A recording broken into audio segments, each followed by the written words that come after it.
এটা হচ্ছে হাতির পায়ের হাঁটু, আর এইটা হচ্ছে নিচের অংশটা।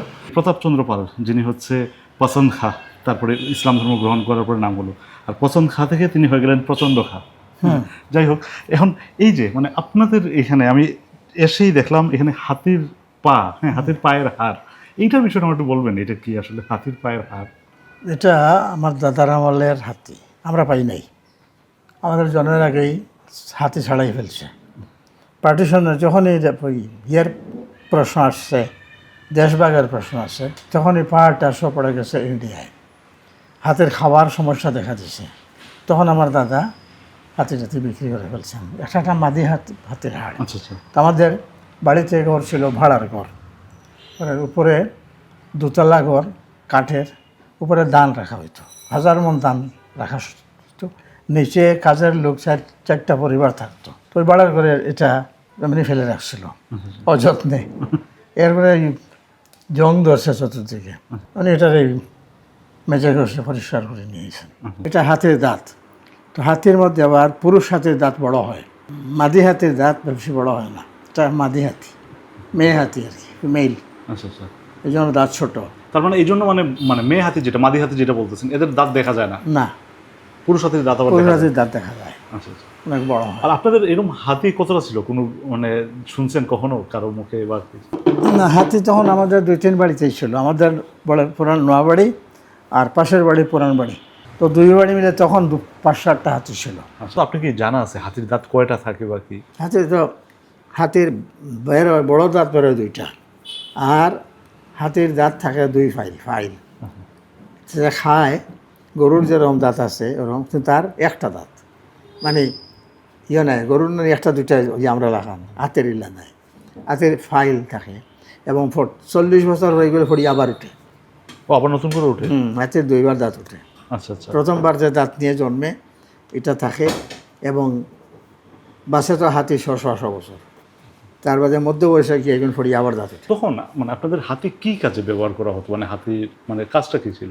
মানে হাতি 1 নম্বর ছিল প্রেস্টিজের প্রশ্ন। আজকালকে যেরকম মানুষ গাড়ি মেনটেন করে, তখন যানবাহন ছিল হাতি ঘোড়া, আর সাধারণে ব্যবহৃত ছিল নৌকা।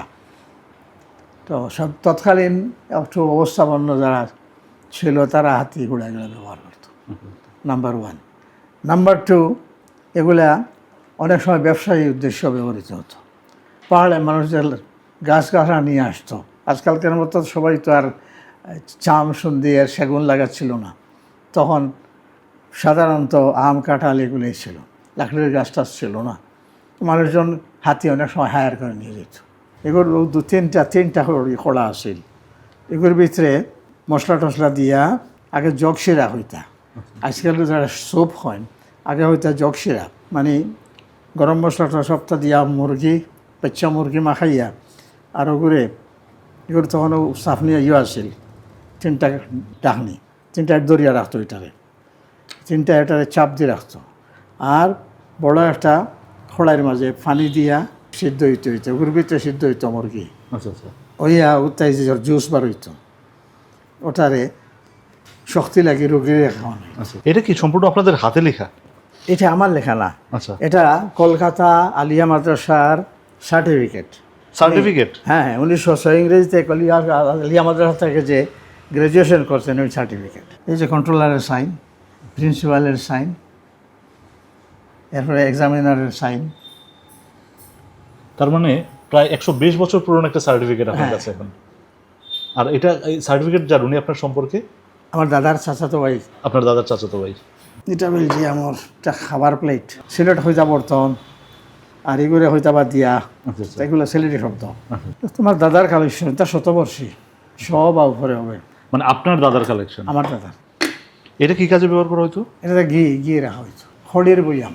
আচ্ছা আচ্ছা। সিলেটের ভাষায় খড়ির বইয়াম, এটার শুদ্ধ বাংলা পরিভাষা আমার জানা নাই। আগে তো অর্থনীতি গ্রামভিত্তিক ছিল, গ্রামের মানুষ ধান করতো, তারপরে তোমার সরষা করতো, বিভিন্ন জাতের তরকারি করতো, প্রত্যেকে গরু পালতো।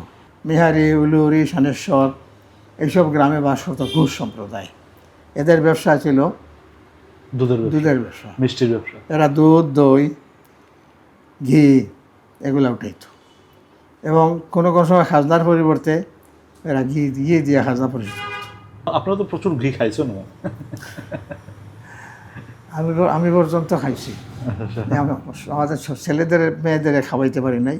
এরপরে আসলে আমাদের ওখানে দুসনের দই, দুসন বুঝনি? হ্যাঁ হ্যাঁ, দুসনি যেটা। আগে বাজার করতো খলই দিয়া, খলই বলতো, এর ছোটো সাইজ। তো ওগুলাতে দই বসাইতো ওরা।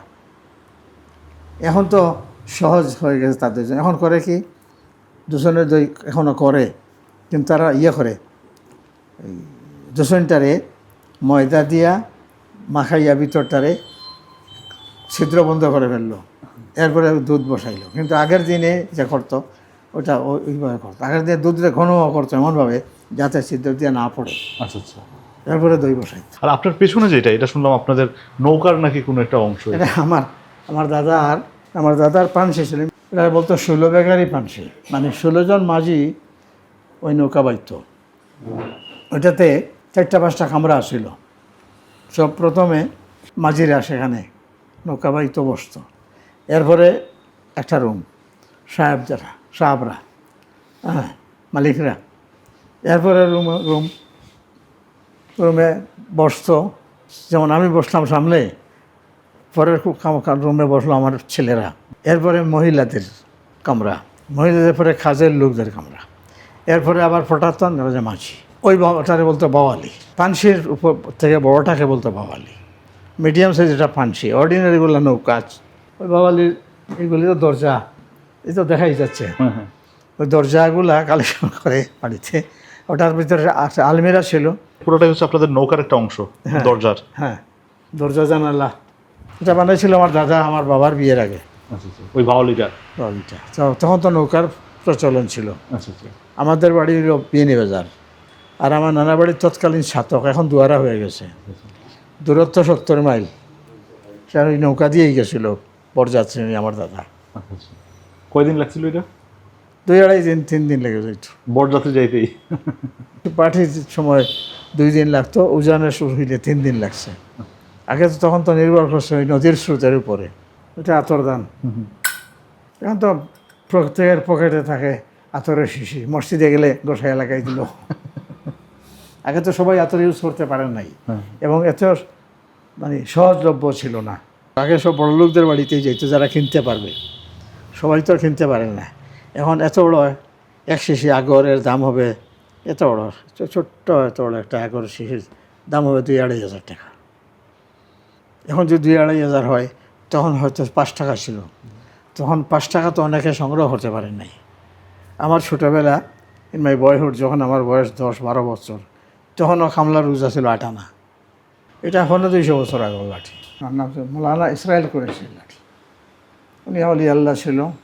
এটা আমার দাদা সংরক্ষণ করছিল আর কি। শুনলাম এটা নাকি বেশ অলৌকিকতাও ছিল এই লাঠির মধ্যে। আগে শুনছি এটা নিয়ে গেলে ওই যে বুথে টুতে ধরলে নিয়ে গেলে নাকি বুথ ফেলাইতো, এরকম শুনছি। তো আমরা এগুলা ব্যবহার করি নাই আর কি। তারপর জাতের বাঁশের ইয়ে দিয়ে বানানো এটা। অনেকে চাচা বলে যে মানে এই যে পাল রাজার বংশধর, হ্যাঁ, বা এই যে রাজা গোপালের বংশধর, হ্যাঁ, অনেকে বিষয়টা মানে মানতে চায় না। রাইট। আমারও সেখানে প্রশ্ন আছে। বিশ্ব পরিচিতিতে সম্ভবত 11 শতকের দিকে পাল বংশের উৎপত্তি, প্রায় 750 বছর আগে বিলুপ্তি, সেনদের হাতে পতন।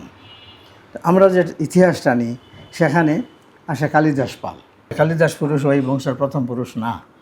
এখানে এই যে পঞ্চখণ্ডে কালিদাস পুরুষের পূর্বেও আরও ছিলেন বলিয়া কথিত হয়। কয় পুরুষ ছিলেন এটার কোনো কয় পুরুষ উল্লেখ নেই। তো ওরা বলে হিন্দুদের বাড়ির থেকে যতটুকু জানছি আর কি, ওটার ইতিহাসে নাই। ইতিহাসে আছে, পত্রচরণ চৌধুরীর বইতে আছে যে প্রতাপচন্দ্র পাল বংশের কালিদাস পালের মনে 5ম বা 6ষ্ঠ পুরুষ।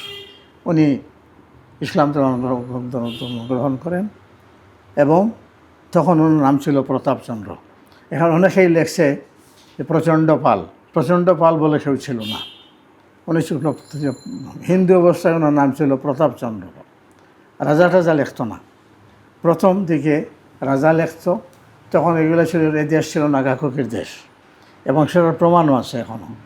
যেমন লাতু, হ্যাঁ, লাতুর আরেক নাম ছিল কাউয়াগুনা, পরবর্তীতে লাতু।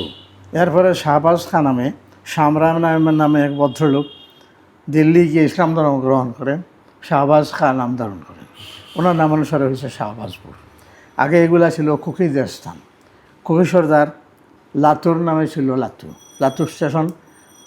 কিছুদিন আগে পাকিস্তান পিরিয়ডের মধ্য সময়ে এসে নাম পরিবর্তন করে হয় লাতুর শাহবাজপুর স্টেশন।